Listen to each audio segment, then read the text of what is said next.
La France est à feu et à sang en ce moment, c'est la folie, ça brûle de partout. Il y a quelques jours, un jeune de 17 ans a été tué pour un refus d'obtempérer par un policier dans le cadre de ses fonctions. Ça a réveillé les âmes, ça a réveillé les cœurs, ça a créé des tensions, ça a créé plein de choses. Ça a été aussi saisi comme une opportunité pour dégrader, casser, etc., etc. Il est temps de tirer les leçons de cette expérience. Ça a touché le cœur des âmes françaises, des âmes dans le monde entier. Je pense qu'aujourd'hui, personne dans le monde n'est pas au courant de ce qui s'est passé en France. C'est quelque chose qui a eu un impact même au niveau énergétique. Il est temps de tirer les leçons. Dans cette vidéo, on va faire le point sur cette douloureuse et triste expérience de vie.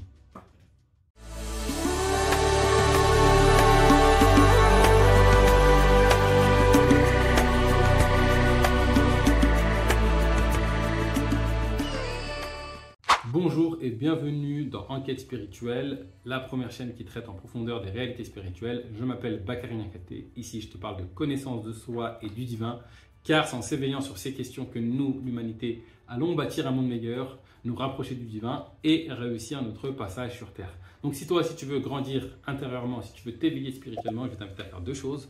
Premièrement, je vais t'inviter à t'abonner à la chaîne, à activer la cloche pour être sûr de ne pas rater les vidéos profondes comme celle-ci que je partage chaque semaine. Et deux, va dans la barre de description et mesure ton niveau de conscience. J'ai prévu pour toi un quiz gratuit qui va te permettre de mieux te connaître et de trouver des voies pour grandir en conscience. Alors fais ce petit pas et ce premier pas vers l'éveil. Rentrons à présent dans le vif du sujet. Alors il y a quelques jours, un jeune homme de 17 ans a été tué par un agent des forces de l'ordre, paix à son âme. Et donc ça a réveillé la France, ça a réveillé le monde entier, ça a mis les projecteurs sur la France. Je crois que nous les Français, on a ce truc-là où on a ce côté un peu rebelle par rapport aux autres pays. Alors je sais pas, ça dépend des pays, mais on se laisse pas faire, on se pète, on n'est jamais content, etc. etc.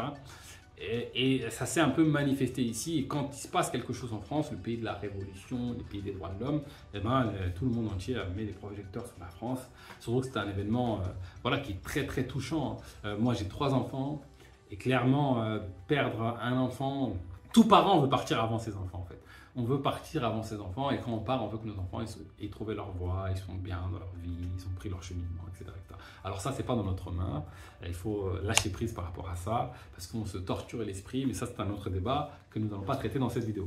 Alors, revenons un petit peu sur ces événements-là. Donc, qu'est-ce qui s'est passé? Un jeune homme refuse d'obtempérer, un jeune de banlieue qui avait un passif ou pas, parce que d'après ce qu'on entend, des fois, il y en a qui disent qu'il avait un passif de refus d'obtempérer, d'autres disent non. Peu importe, un refus d'obtempérer ne justifiera jamais le meurtre. Pour moi, la vie humaine est précieuse. Au niveau spirituel, c'est quelque chose de vraiment très très précieux. Et donc, on se doit de respecter et d'honorer chaque vie, malgré le fait que la personne est tuée ou pas tuée, elle a fait ci ou elle a fait ci, elle a fait ça. Je ne suis pas un partisan de la peine de mort ou quoi que ce soit, même pour le policier. Déjà, la mort, en fait, c'est une illusion. Déjà, même si nous, on se dit, oui, la mort, on ne le voit plus. En fait, ce qui se passe maintenant, c'est que ce pauvre jeune Naël, eh ben, on ne pourra plus expérimenter directement avec lui, comme on peut le faire avec les gens qui sont, entre guillemets, en vie. Mais son âme, je vous le rappelle, elle n'est pas éteinte, elle vit une autre expérience, elle continue. Chaque âme, chaque conscience est infinie.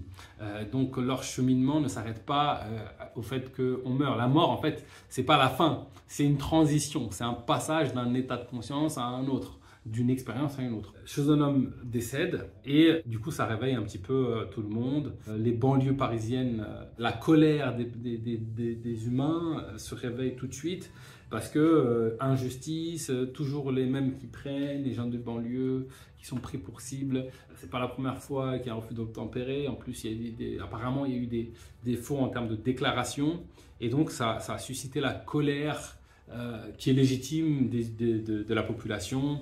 Et donc tout le monde a décidé de sortir dans les rues et de manifester leur mécontentement à travers des actions plus ou moins violentes, plus ou moins justes, plus ou moins nobles.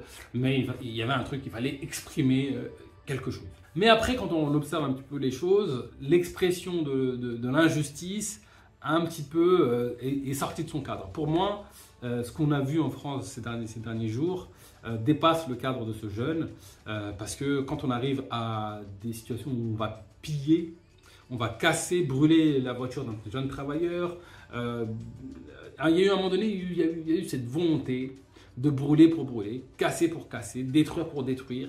Il y a un truc comme ça qui s'est réveillé. Et donc, pour moi, ça dépasse clairement et largement le cadre de ce jeune garçon. Ce jeune garçon, son expérience a été une forme c'est comme c'était un levier, un déclencheur qui a donné une autorisation, une opportunité à plein d'êtres humains de s'exprimer. De manière juste ou moins juste, hein, mais c'est une forme d'expression que de casser, de brûler et de faire ce jeu de concurrence entre les quartiers. Moi, je vais casser plus que toi, nous, on va casser plus que toi, etc., etc. Alors, on pourrait se dire, oui, mais ces jeunes-là, ils ne sont pas intégrés à la France, etc., etc., etc. Dire pour moi, cette notion d'intégration, c'est l'ego qui s'attache à quelque chose qui n'est plus. La France d'hier n'est plus la France d'hier. Et la France de demain ne sera pas la France d'aujourd'hui. Donc je peux œuvrer, crier, danser pour maintenir des traditions, etc. etc. D'ailleurs, ça peut être très juste et très noble de le faire, mais le monde évolue. Le monde évolue et donc aujourd'hui, la France est ce qu'elle est aujourd'hui, avec des êtres humains qui ont une façon de penser particulière, des divergences de pensée, etc. etc.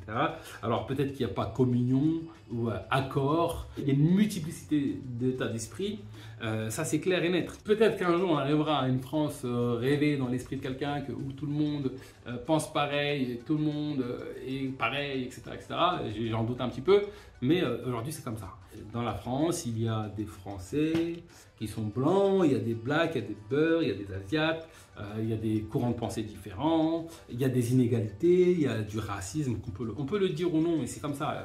Il y a même du racisme intercommunauté, puisqu'on peut se dire que oui, pourquoi c'est toujours les Noirs qui mangent ou les Arabes qui mangent, il y a quelque chose. On peut pas le nier, il y a quelque chose.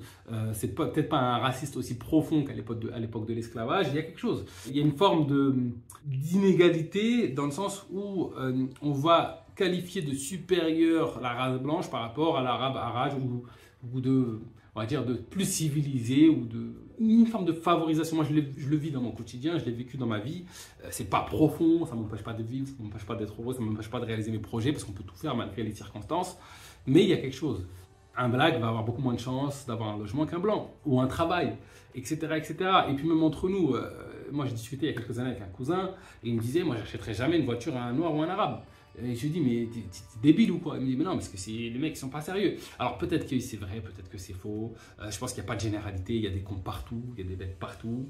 Et on ne peut pas nier qu'il peut y avoir des généralités, mais en défendant des points de vue de la sorte, eh ben, qu'est-ce qui se passe? On contribue à les créer. En fait, il y a une histoire d'égrégore. Je devrais faire une vidéo sur les égrégores pour vous exprimer ce que c'est, pour que vous puissiez comprendre ce que c'est, parce que c'est quelque chose qui nous guide, qui nous met en mouvement, qui est là. C'est une intelligence collective un peu au-dessus de nous, qui gère la vie et qui nous impacte. Qu'on le veuille ou non, il y a un impact là-dessus. Et donc, il y a une histoire d'égrégore.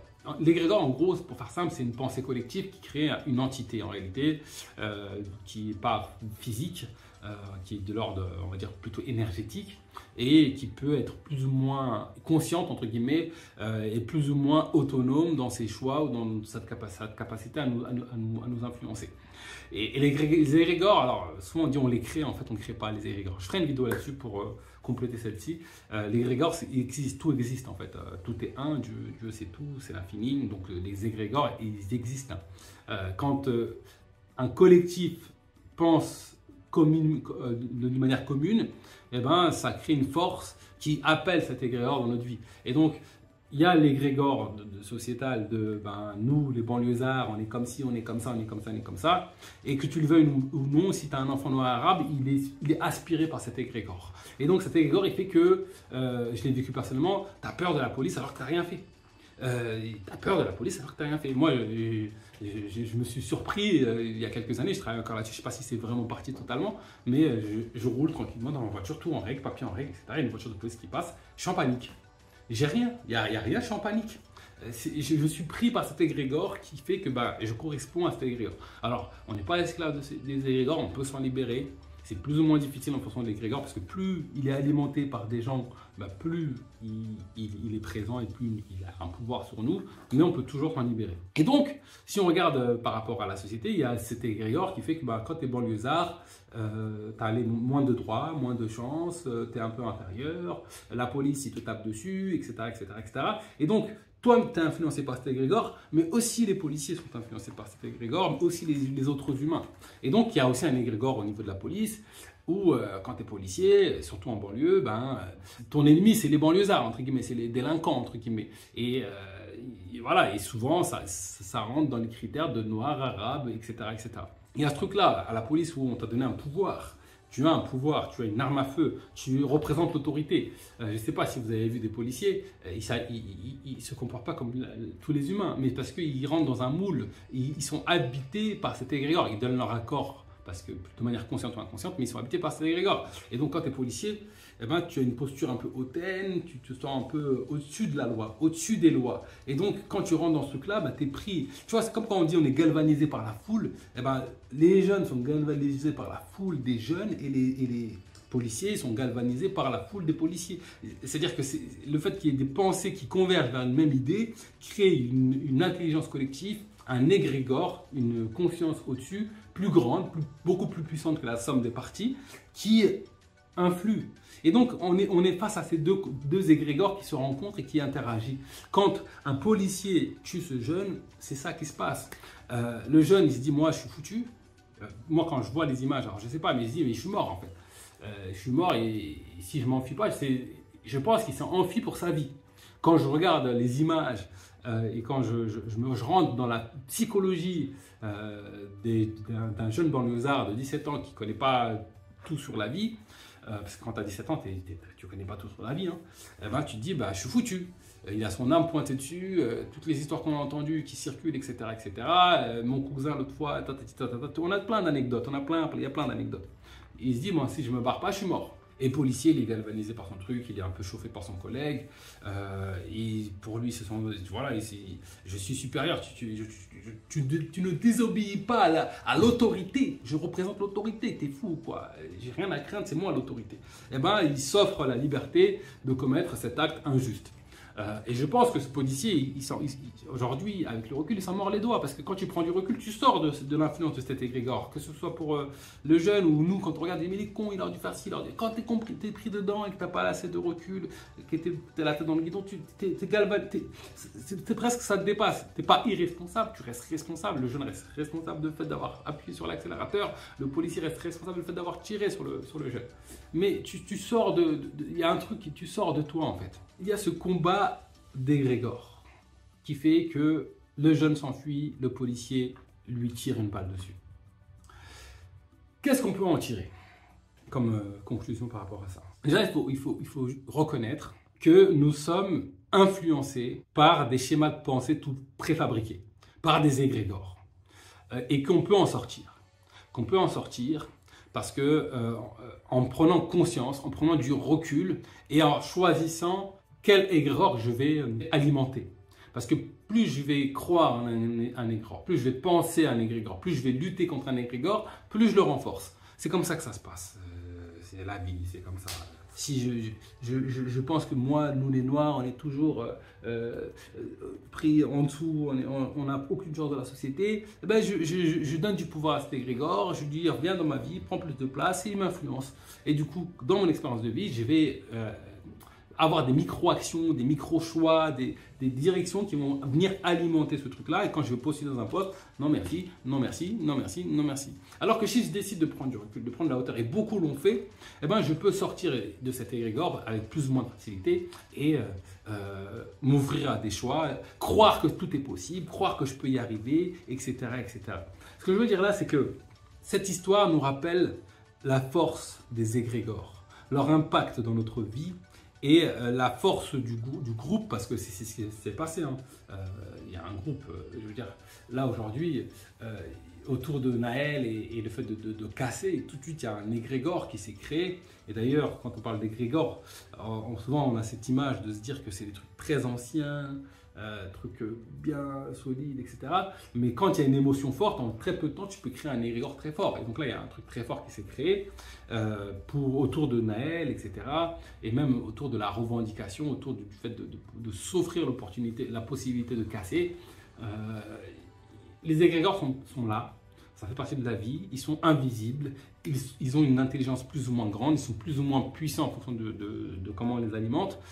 En prendre conscience, c'est aussi le premier pas pour s'en libérer, s'en émanciper. Ça, c'est un gros point à retenir par rapport à ces événements-là. Ensuite, quand on regarde la situation, on se dit qu'il y a des jeunes, ou plus ou moins jeunes, en tout cas, il y a une partie de la population qui ont saisi cette opportunité pour cette opportunité. Alors, on parle, ça, il y a un côté un peu positif. Je ne suis pas dans le jugement de positif ou pas positif. À un moment donné, j'étais avec une nana, elle me dit « Ouais, t'es pour ou contre les émeutes ?» J'ai dit « Je ne sais pas. » Je ne sais pas, il y a du bien comme il y a du mal. Il y a peut-être une revendication. Pour revendiquer, est-ce que je suis entendu si je ne fais pas de boucan? Si je fais du boucan, j'ai plus de chances d'être entendu que pas être entendu. Après, moi, je suis plus dans une posture que quand tu demandes quelque chose, tu l'imposes, tu ne le demandes pas. Alors, il faut l'exprimer pour l'imposer. Donc, je ne sais pas ce qui se joue, je ne sais pas s'il y a des revendications ou pas. Je trouve que c'est injuste de priver un commerçant qui a travaillé toute sa vie de son commerce. Maintenant, est-ce qu'il serait entendu s'ils n'allaient pas aussi loin? Ou est-ce que ça exprime quelque chose de plus profond? Je ne sais pas, en fait. Et donc, la personne elle me dit, mais non, tu dois être au contre. C'est la pensée binaire. Moi, je ne suis pas obligé de trancher sur tous les débats. Je m'en fous de savoir si c'est Paris-Marseille qui va gagner. C'est comme si on me disait ouais, non, il faut que tu sois pour Paris parce que tu es un Parisien, parce que je m'en fous. Je sais pas, les deux c'est bien. Si Paris gagne, c'est bien. Si Marseille gagne, c'est bien. C'est pas mon débat en fait. C'est pas mon. Je suis très nuancé sur plein de trucs. Sur cette question-là, ben, ça m'est égal. Et ben sur les débordements, je pense qu'il y a un bien derrière chaque chose. Chaque chose trouve en son sein du bien et donne des fruits. Et je pense que voilà. Si tout allait bien dans la société française, jamais une partie de la population se serait mis à casser de telle manière, à brûler, à casser, à faire des trucs injustes, hein, c'est clair. Mais je veux dire, si toi tu es intégré, tu gagnes bien ta vie, tu peux subvenir aux besoins de ta famille et que tu te sens bien dans ton pays, qu'est-ce que tu vas aller faire ça en fait? Je sais pas, après peut-être qu'il y a une frustration, tu as besoin d'exprimer je sais pas, le fait de casser, c'est peut-être une expression de son être, j'ai besoin de me défouler, besoin d'un défouloir, mais en tout cas, si des humains se rendent dans ce genre de comportement, c'est qu'il y a quelque chose, il y a des circonstances qui alimentent ça. Que ce soit juste dans le but de casser pour casser ou pour revendiquer Naël. Je pense que ça dépasse le cadre de Naël. Je pense qu'il y a cette revendication de justice, mais au-delà de ça, il y a quelque chose que certains humains veulent exprimer. Et clairement, je ne vais pas vous mentir, je n'ai pas les tenants aboutissants, je ne sais pas c'est quoi qui se cache dans leur cœur, qu'est-ce qu'ils veulent exprimer. Je pense que ça peut être bien de l'exprimer, de le dire. Peut-être un monde injuste, des inégalités, peut-être lutter contre l'inégalité qu'on peut trouver au niveau des races, au niveau des religions, au niveau de la banlieue et le reste de la France, peut-être demander à ce que la justice de manière beaucoup plus globale, je ne sais pas. Je ne sais pas, je ne suis pas dans leur cœur, je pense qu'il y a un peu de tout ça, c'est pas très clair, mais en tout cas il y a quelque chose qui s'est exprimé, et si ça s'est exprimé, c'est qu'il y a des raisons, et je pense que nous devrions prendre le temps de se pencher là-dessus, de creuser ce qui se passe, d'accompagner ces jeunes ou ces personnes de banlieue, dont j'en fais partie, parce que moi j'habite à Ivry-sur-Seine, hein, je suis un jeune de banlieue en réalité, bon, peut-être pas si jeune que ça, je rapproche de la quarantaine, mais je suis un jeune de banlieue, j'ai grandi à Vitry-sur-Seine, hein, donc un des quartiers chauds, donc je connais un petit peu l'égrégore de la banlieue, l'état d'esprit, etc., qui crée une forme de train que tu suis, que tu as aspiré, dont tu peux sortir, certains arrivent à sortir. J'ai bon espoir qu'on trouve une société plus égalitaire, mais il y a une expression. Il y a une expression et je pense qu'il faut l'entendre. Pourquoi ce sont eux qui ont fait ça et pas l'autre? Il y a des raisons, il y a un sens derrière. On ne peut pas nier le fait que, même si, ok, ce n'est pas l'histoire de Naël, ça dépasse le cadre de Naël, il y a des raisons qui se cachent derrière. Je pense que ce sera bon de se pencher là-dessus et de réfléchir à ce qu'on peut en tirer derrière. Donc voilà, ça c'est pour vous donner mon avis sur tout ce qui s'est passé. Je pense qu'il y a encore beaucoup de choses à dire. Si tu as des choses à partager sur le cas Naël, je t'invite à laisser en commentaire tes observations, ton point de vue là-dessus. Pour récapituler ce que je dis, c'est qu'il y a des égrégores qui nous influencent. Ce jeune a été influencé par un égrégore. Ce policier a été influencé par un égrégore. Dans tous les cas, c'est deux âmes humaines qui ont commis des actions injustes. Je pense qu'elles ont droit au pardon, même si c'est peut-être trop tôt pour le prononcer. Moi, je rentre dans une posture de pardon pour les deux en réalité. Je pense que la mort n'est pas une fatalité, même si c'est triste de ne plus pouvoir communiquer avec nos défunts de manière plus profonde qu'on pouvait le faire auparavant quand ils meurent. Je pense que ce policier, aujourd'hui, il s'en mord les doigts.